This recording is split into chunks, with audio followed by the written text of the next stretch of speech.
Howdy, y'all. I'd say it's been a while since you see me last post a video on here, but a lot's happened since then. My band released some new music. We started working on a couple more songs that we're hopefully going to be releasing here soon.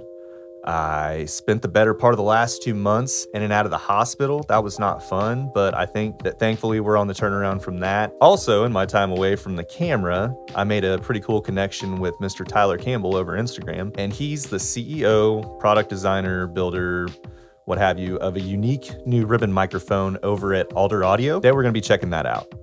Hand-built in Ann Arbor, Michigan by Tyler himself, the H44 boasts quality before hearing a single source through it. I believe my initial reaction to opening the case for the first time was beam me up, Scotty. With its incredibly sleek Starship Enterprise-like brushed stainless steel finish, gold-plated XLR jack, and the Alder logo cut nicely into the casing, this mic stands out among the rest.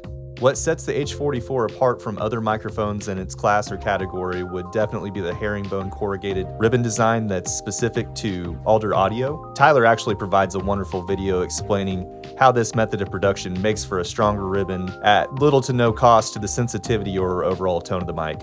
The mic's polar pattern is figure 8 with a classical flavor towards the front and a more open sound towards the back. Alder does offer a symmetrical version of this microphone called the H44S, which just has the open sound on both sides of the figure 8 pattern. Let's review the clip from the intro with the drums, bass, and guitar soloed out. That way we can hear what the H44 is doing. Okay, so the drums were spot mic'd with the H44 about 1.5 feet up and a foot back away from the kick drum. In the session, there's about 3 decibels of compression, 2-to-1 ratio with about 30 milliseconds of attack that was applied just to get the drums to even out a little bit. I think it's worth noting that good mic placement along with decently tuned drums will get you a long ways, and especially with a mic that will capture an image like this.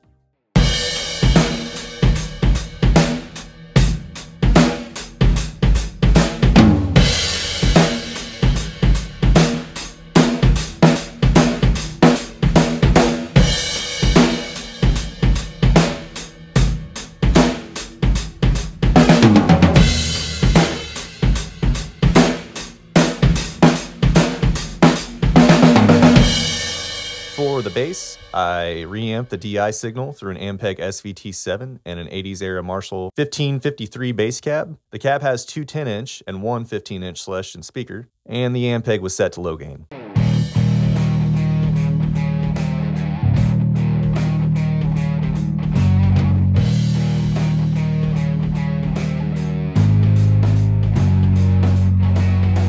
Guitar was tracked through the Orange Rocker 30 and my Ward signature guitar cab, which is equipped with a Mojotone BV30H and a Watchtower, which is essentially a greenback. Each speaker was mic'd separately, panned hard left and hard right. The second run through will show the H44 working with an SM57.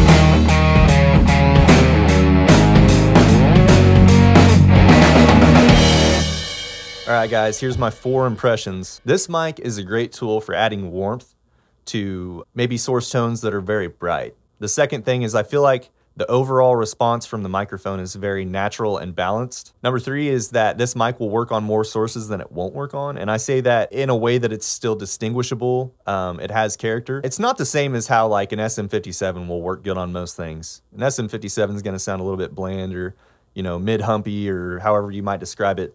This is going to be more like what you heard in the room. My 4th and final impression is that this thing's built like a tank. You can just tell its build quality is of a very high degree. All right, I think this is gonna wrap the video up right here. I wanna thank Tyler at Alder Audio for making this video happen, getting a mic to me so I could see what they're about.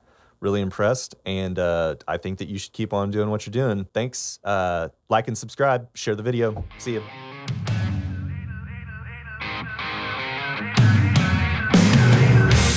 Living out wants to hold. I try to tell her that I just don't look, but I'm the one that she wants to hold.